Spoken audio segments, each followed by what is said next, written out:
Arjuna beserta istrinya Dewi Sembodra dan Dewi Citrahoyu tadi mengikuti jejak si Kunti tadi masuk ke dalam Candi Sekar dan melakukan hal yang sama seperti Dewi Kunti tadi hingga membuat mereka itu tadi bersama-sama mukswa. Arjuna beserta kedua istrinya tadi mukswa bersama-sama ilang saragane.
Wilujeng Rayu pemirsa, jumpa lagi bersama saya Ari Bayu dalam acara obrolan budaya Nusantara.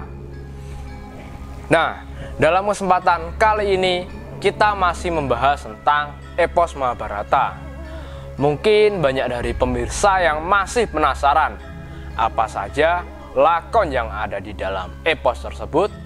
Mari kita tanyakan ke Mas Gurit. Nah, selamat malam Mas Gurit. Selamat malam Mas Bayu. Setelah Parikesit menjadi ratu di negara Astina, lalu bagaimana kelanjutan cerita dari para Pandawa, Mas? Oh ya Mas Bayu. Nah, untuk kelanjutan cerita dari para Pandawa, nah langsung saja kita menuju lakon yang saya ketahui yaitu lakon Pandawa Mukswa, Mas Bayu. Nah, versi tentang lakon Pandawa Mukswa tadi banyak sekali. Tentang Pandawa Mukswa itu tadi banyak sekali. Nah, yang saya ketahui salah satu sanggit yang berada di Serat Pedalang Tuntunan Pedalangan yaitu Serat Pustaka-Raja, Mas Bayu. Nah, salah satu sanggit berada di situ. Nah, dimulai pada saat diceritakan di negara Astina itu tadi Prabu Parikesit itu tadi beserta patihnya yang bernama Patih Aryodwara. Aryodwara tadi adalah anak dari Raden Sombo, jadi cucune si Kresna, Mas Bayu, Aryodwara itu tadi. Dan Patih Danurwendo dia adalah anak dari Raden Antarja, Mas Bayu. Nah, di situ ketika pada saat sedang mengadakan pisowanan itu tadi datang para eyangnya, para Pandawa itu tadi datang. Di situ juga ada Resi Balarama itu tadi, juga Kresna pada saat itu datang dan juga mengajak anaknya yang bernama Prabu Setyaka yang telah ia wisuda menggantikannya menjadi raja di negara Ndorowati di situ. Nah, kedatangan para Pandawa tersebut mengatakan bahwasanya mengatakan pada Parikesit bahwa di bulan tersebut, di bulan itu tadi para Pandawa itu tadi akan mengadakan yang namanya ritual mukswa atau kundur kasidan jati di dalam basa Jawane, Mas Bayu, seperti itu. Nah, akan tetapi pada saat pada saat akan mengadakan sido mukswa itu tadi Kresna itu tadi akan menikahkan anaknya Prabu Setyaka itu tadi dengan putri dari pertapan yang namanya pertapan Rewontoko. Pertapan Rewontoko itu tadi putri dari salah satu begawan di situ bernama Begawan Watriko. Putri itu bernama Endang Puspawati, Mas Bayu. Nah, di situ para Pandawa pun juga setuju akan keputusan dari si Kresna itu tadi. Dan juga di situ para Pandawa juga Kresna setelah itu akan berkelana mencari jalan keluar dan juga mencari jalan penerangan.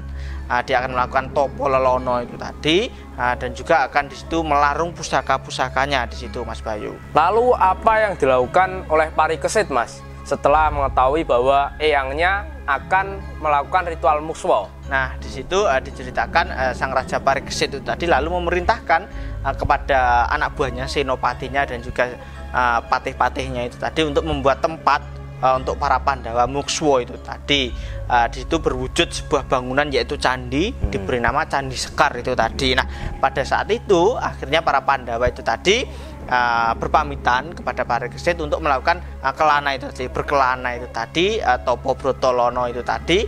Akan tetapi di situ Resi Balarama atau Bolodewo itu tadi diminta untuk tetap tinggal di negara Astina untuk menemani Parikesit atau membimbing si Parikesit itu tadi. Jadi Bolodewo tidak boleh ikut di situ, Mas Bayu. Nah, di situ singkat cerita akhirnya para Pandawa berangkat bersama si Kresna itu tadi. Nah, di tempat lain di negara namanya Negoro Singgelo, raja muda bernama Prabu Gardoko, dia adalah anak dari Prabu Gardopuro di situ, dan juga adiknya juga seorang raja di negara Wantipuro bernama Prabu Swahesworo. Dia adalah anak dari Prabu Gardopati, salah satu dari Kurawa itu tadi. Nah, dia kedua raja tersebut ingin membalaskan dendam tentang kematian kedua orang tuanya oleh para Pandawa itu tadi pada saat perang Baratayuda, Mas Bayu. Nah, pada saat itu akhirnya mereka berdua bersepakat menghimpun kekuatan, kedua negara menjadi satu, menuju ke negara Astina untuk menghancurkan negara Astina dan membunuh para Pandawa itu tadi, Mas Bayu.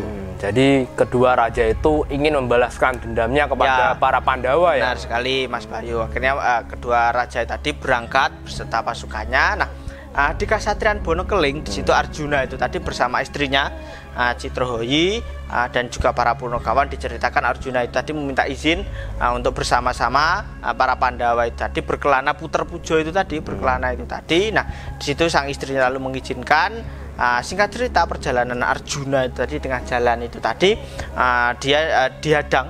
dia dihadang oleh wujudnya seperti kuda, namun di situ kuda tersebut berkepala manusia, dan dia mengatakan bahwasanya kuda tersebut berkepala manusia ingin dibunuh oleh si Arjuna itu tadi. Namun Raden Arjuna itu tadi tidak mau, dia tidak mau. Dan akhirnya malah terjadilah peperangan di situ karena si kuda berkepala manusia tadi terus memaksa untuk dibunuh itu tadi. Terjadi perkelahian di situ.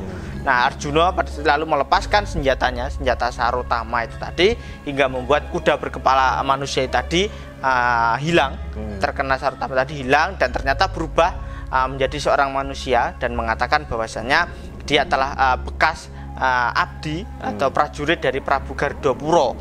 Dia bernama Lurah Wilasroyo, Mas Bayu. Jadi kuda berkepala manusia tadi berubah wujud menjadi Lurah Wilasroyo itu tadi. Nah, di situ Ki Lurah itu tadi menceritakan pada saat dahulu perang Baratayuda itu tadi, sang lurah itu tadi terkena pusaka, terkena gaman istilahnya seperti itu, tepat pada lambungnya. Jadi terkena lambungnya, dan kuda yang dia tumpangi itu tadi juga terkena sebuah pusaka itu tadi, hingga membuat lambungnya juga itu tadi putus. Dan di situ diceritakan karena terkena sabdane seorang pandita, mereka berdua itu tadi menjadi satu. Jadi Ki Lurah itu tadi dengan kudanya tadi berubah menjadi satu, maka berubah menjadi kuda berkepala manusia itu tadi. Nah, dan di situ Ki Lurah itu tadi, Wilasroyo tadi berterima kasih kepada si Arjuna karena telah merawatnya di situ dan bisa kembali ke wujud aslinya itu tadi, Mas Bayu. Nah, terus bagaimana reaksi Arjuna, Mas, melihat kuda tersebut berubah menjadi wujud aslinya, yaitu Lurah Wilasroyo itu tadi. Nah, di situ Arjuna itu tadi ikut senang akan hal itu, dan sang lurah tadi diberikan sepucuk surat. Namun di situ ada tanda tangan si Arjuna tadi untuk datang ke negara Astina. Nah, sang lurah tadi disuruh untuk menghadap sang raja. Nah, nantinya untuk diminta dijadikan sebuah anak buah yang bekerja itu merawat kuda-kuda kesayangan dari Arjuna yang berada di negara Astina itu tadi. Nah, diutus untuk merawat kuda-kudanya itu tadi. Nah, malah Ki Lurah tadi senang sekali. Akhirnya dia menuju ke negara Astina dengan membawa sepucuk surat yang ditandatangani oleh Arjuna itu tadi. Nah, di tempat lain, Mas Bayu, yang namanya di tempat pertapan Ardi Rewantoko itu tadi. Nah, di situ Resi Wantrika dihadap oleh anaknya yang bernama Endang Puspowati itu tadi. Di situ ternyata anak dari sang begawan tadi bermimpi diperistri oleh raja negara Ndorowati, yaitu Prabu Setyaka, anak Kresna itu tadi. Nah, tidak berselang lama malah kebenaran datang Kresna dan para Pandawa itu tadi beserta Prabu Setyaka itu tadi. Nah, di situ Kresna lalu mengatakan maksud dan tujuannya bahwa dia datang untuk melamar anak sang begawan Endang Puspowati tadi untuk dinikahkan dengan anaknya Raja Negara Ndorowati Prabu Setyaka itu tadi. Terus apa jawaban Resi Wantrika Mas saat itu? Sebentar Mas, ya. Mas Guru jawab, silahkan diminum dulu. Ya.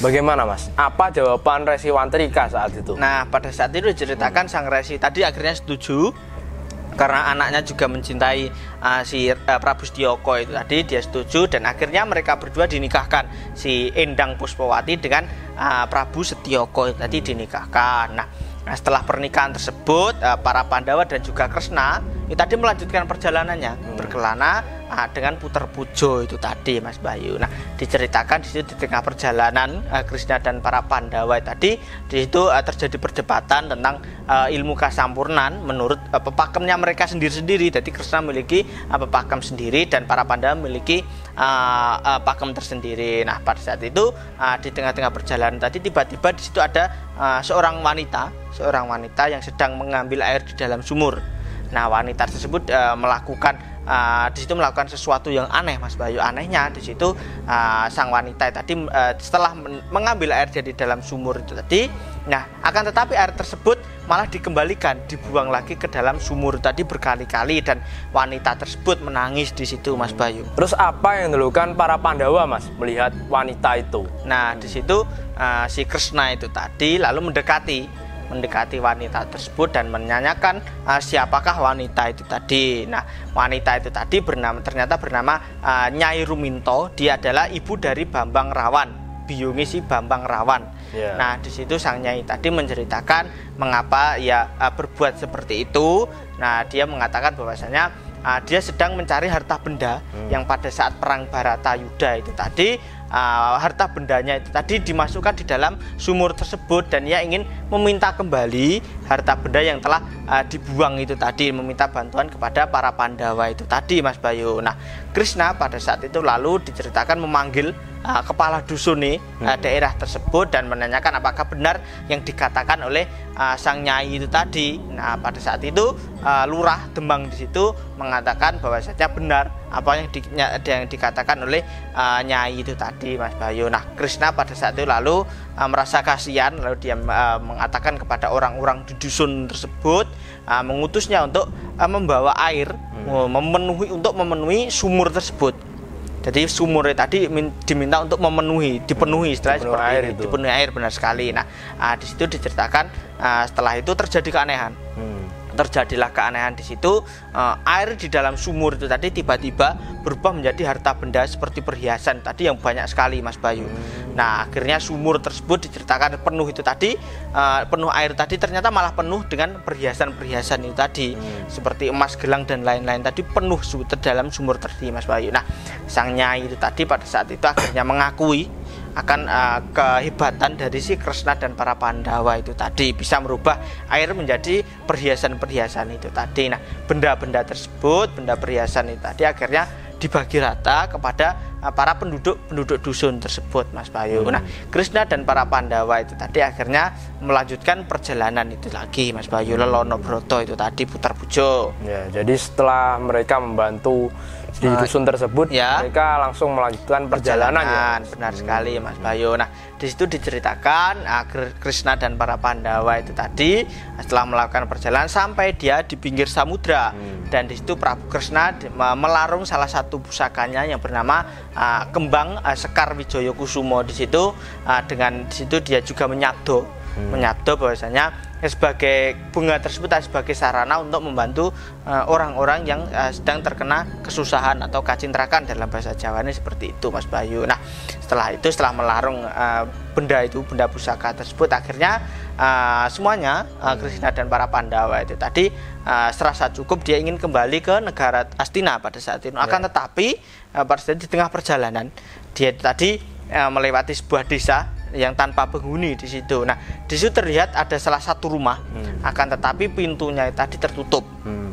Pintunya tadi tertutup dan seingatnya para Pandawa itu tadi pada saat itu memanggil dari luar rumah. Di situ akan tetapi tidak ada yang menjawab itu tadi. Nah, hal tersebut membuat si Bima tadi marah. Bima marah dan lalu mendobrak pintu tersebut, dan ternyata di dalam rumah itu tadi terdapat seseorang yang sedang sakit parah. Dia sakit parah di situ, terbaring sakit parah. Nah, orang tersebut bernama Ki Lurah Anggiro. Di dalam serat Pustaka Raja bernama Ki Lurah Anggiro. Di situ kedua kaki dari sang lurah tadi terputus terkena sebuah pusaka pada saat perang Baratayuda itu tadi, Mas Bayu. Nah, terus apa yang dilakukan para Pandawa, Mas, melihat di rumah itu ada seseorang yaitu bernama Ki Lurah itu tadi ya? Ya, benar sekali. Yang sedang sakit. Benar sekali itu tadi. Nah, di situ melihat Ki Lurah Anggiro sakit tadi, para Pandawa tadi tidak tega, istilahnya Ki Lurah tadi sudah sekarat seperti itu, kok orang mati-mati. Nah, Bima atau Werkudara tadi lalu di situ maju lalu mengajarkan tentang Sampurnaning Pati, bertujuan agar hidup sang lurah itu tadi tidak tersiksa lagi, istilahnya seperti itu, akan sakit yang dia alami itu tadi. Di situ si Bima lalu mengajarkan tentang Sampurnaning Pati. Nah, lurah tersebut lalu mengatakan bahwasanya setelah ajaran tersebut selesai, di situ sang lurah tadi mengatakan bahwasanya mengapa ia sampai di situ, karena dia dituntun oleh seekor kuda yang akhirnya berada di Dusun Soko. Di situ ada sebuah kuda yang sangat sakti berada di Dusun Soko di situ. Nah, di situ karena si para Pandawa penasaran akan hal itu, Krishna dan para Pandawa lalu mencari Dusun Soko tersebut. Nah, setelah ketemu, di situ setelah masuki Dusun Soko tadi, ternyata di situ banyak sekali orang-orang yang menyembah kuda tersebut. Kuda tersebut disembah-sembah, Mas Bayu. Kuda-kuda tersebut disembah. Nah, Krishna dan para Pandawa pada saat itu terheran-heran akan kejadian tersebut, kok bisa seekor kuda disembah sedemikian layaknya seperti dewa di situ. Nah, akan tetapi di situ Arjuna paham bahwa kuda tersebut adalah titisan dari Begawan Durna, gurunya. Nah, Arjuna pada saat itu lalu merentangkan sebuah pusaka, senjata Sarotama, senjata pangruwatan, diarahkan kepada kuda tersebut. Nah, pada saat itu setelah Sarotama mengenai kuda tersebut tewas. Kuda tersebut, suksma dari Durna tadi keluar dari jasad kuda itu tadi, dan akhirnya bisa sampurna naik ke nirwana itu tadi, Mas Bayu. Nah, setelah itu para Pandawa dan Krishna itu tadi akhirnya kembali ke negara Hastina melanjutkan perjalanan. Namun di situ dengan jalan dijemput oleh cucu-cucunya para Pandawa dan juga Krishna itu tadi. Nah, di situ diceritakan Bathara Narada dia turun menemui Krishna, dan di situ Narada jika si Krishna ingin muksa, dia harus membalikan kembali senjata kadewatan, yaitu senjata cokro yang dimiliki oleh Krishna. Akhirnya di situ dikembalikan kepada para dewa, kepada Narada itu tadi. Nah, dan juga si Bima tadi minta izin untuk bertemu salah satu cucunya yang bernama Danurwendo itu tadi, Mas Bayu. Nah, akhirnya Bima berangkat. Di situ si Danurwendo tadi berada di Kasatriyan Banjarjunut, bekasnya si Dursasana. Jadi diganti dan didiami oleh si Danurwendo itu tadi. Pada saat itu si Danurwendo sedang duduk itu tadi, didatangi oleh eyangnya yaitu si Bima itu tadi. Nah, pada saat itu Bima mengutarakan maksudnya kedatangannya untuk memberikan semua kekuatannya kepada cucunya Danurwendo itu tadi, dan juga di situ Bima memberikan pusaka saktinya yang berwujud tumbak, namanya tumbak Wilugarba, dan sebuah pusaka godo yang bernama Godo Lukitosari tadi diwariskan kepada cucunya yaitu Danurwendo itu tadi. Nah, setelah itu Bima pamit untuk melakukan muksa itu tadi, berkumpul dengan para saudara-saudaranya itu tadi. Nah, di situ Danurwendo tadi diceritakan sedih karena dia tidak tega ditinggal oleh eyangnya itu tadi. Di situ istilahnya si Danurwendo tadi gondeli, Mas Bayu, menahan agar Bima tidak pergi itu tadi. Nah, namun pada saat itu malah membuat si Bima marah. Nah, di situ diceritakan Danurwendo tadi diklepatke atau didorong tadi hingga membuat si Danurwendo terjatuh itu tadi. Lalu Bima akhirnya kembali ke negara Astina. Nah, akhirnya di Candi Sekar, di tempat akan terjadinya mukswa itu tadi, Krishna di situ sudah berkumpul dengan para Pandawa. Lalu di situ pertama-tama diceritakan Prabu Puntadewa pembar Pandhawa tadi, di situ membaca sebuah jimat namanya jimat Kalimasada di depan pura candi Sekar itu tadi. Nah, diceritakan yang pertama masuk ke dalam candi adalah Dewi Kunti. Oh, Dewi Kunti ya. Dewi Kunti pertama kali masuk ke dalam candi Sekar itu tadi, dan di situ diceritakan dia bersemedi hingga sampai sang Dewi itu tadi merasa sempurna, hingga pada saat itu si Dewi Kunti itu tadi hingga sampai mukswa, hilang saragane yang pertama-tama. Nah, setelah itu dilanjut si Arjuna. Arjuna beserta istrinya Dewi Sembadra dan Dewi Citrahoyi tadi mengikuti jejak si Kunti tadi masuk ke dalam candi Sekar dan melakukan hal yang sama seperti Dewi Kunti tadi, hingga membuat mereka itu tadi bersama-sama mukswa. Arjuna beserta kedua istrinya tadi mukswa bersama-sama hilang saragane. Nah, pada saat itu diteruskan akhirnya si Nakula dan Sadewa juga masuk ke dalam candi hingga sampai mukswa itu tadi. Nah, pada saat itu hanya tinggal si Krishna dan juga si Bima. Nah, Bima mengatakan kepada Krishna bahwa ia tidak akan bisa mencapai mukswa jika ia tidak diawali dengan rasa sakit yang harus dialami oleh si Bima itu tadi, harus didahului dengan rasa sakit itu tadi. Maka dari itu Bima tadi meminta kepada si Krishna untuk mencabut bulu yang berada di dadanya dan juga di kuku yang juga kuku Ponconoko dan juga ulu puhun yang berada di bawah kakinya. Nah, di sini diminta untuk dicabut karena rasa sakit yang akan ditimbulkan itu tadi, Mas Bayu. Nah, kuku Ponconoko pun juga dicabut oleh Krishna pada saat itu. Nah, setelah hal tersebut dilakukan, nah Bima pada saat itu segera masuk ke dalam candi Sekar itu tadi, dan juga melakukan hal yang sama seperti saudara-saudaranya yang telah masuk itu tadi. Bima pada saat itu lalu akhirnya hingga bisa mencapai mukswa di situ. Bima akhirnya mukswa. Nah, begitu juga pada saat itu Krishna segera masuk ke dalam candi melakukan hal yang sama hingga sampai di situ dia melakukan mukswa itu tadi hingga sampai mencapai mukswa. Nah, setelah Krishna itu tadi masuk ke dalam candi dan mukswa itu tadi, nah diceritakan candi tersebut hangus, Mas Bayu. Hangus rubuh terbakar di situ, Mas Bayu. Nah, pada saat itu Puntadewa kan masih membaca jimat Kalimasada itu tadi, dia tertinggal di situ.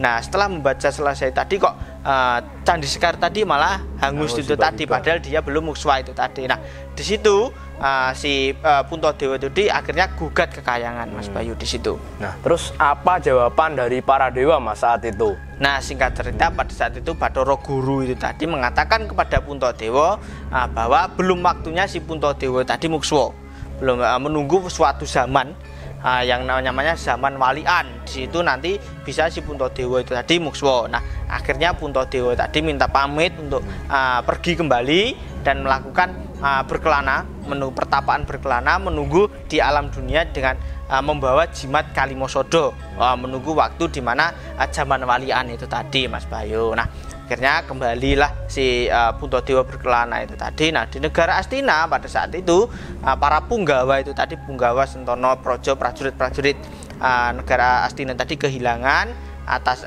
mukswane para Pandhawa itu tadi. Di situ sedang mengadakan ritual memperingati para Pandhawa itu tadi, mendoakan leluhurnya itu para Pandhawa itu tadi. Nah, tiba-tiba pada saat itu datang musuh dari negara Wantipura dan Singgala yang depan itu tadi, anak Gardapura dan Gardapati itu tadi. Nah, kedua raja tersebut ingin membalas dendam itu tadi kan, yang tadi membalas dendam atas kematian orang tuanya yang tadi. Nah, di situ diceritakan kedua raja raksasa itu tadi berperang. Dia berperang melawan pasukan negara Astina itu tadi. Nah, akan tetapi di situ kedua raja itu tadi akhirnya tewas. Dia tewas melawan senopati negara Astina. Ada si Raden Danurwendo dan juga Songo dan juga Raden Sasikirana anak Gatotkaca itu tadi. Jadi kedua raja tersebut tewas, Mas Bayu. Nah, mungkin itu, Mas Bayu, yang saya ketahui tentang lakon Pandhawa Mukswa versi Serat Pustaka Raja yang saya ketahui seperti itu, Mas Bayu. Ya, terima kasih ya Mas Gurit atas kisahnya tadi. Mudah-mudahan cerita yang Mas Gurit sampaikan bisa menambah wawasan untuk kita semuanya. Nah, itu tadi pemirsa cerita dari Mas Gurit tentang perjalanan puter pujo para Pandhawa untuk mencapai Kamukswan. Mudah-mudahan cerita yang Mas Gurit sampaikan tadi bisa menambah pengetahuan untuk kita semuanya. Dan apabila ada salah-salah kata, kami mohon maaf. Tetap ikuti video kami selanjutnya hanya di TAJ TV. Salam budaya Nusantara.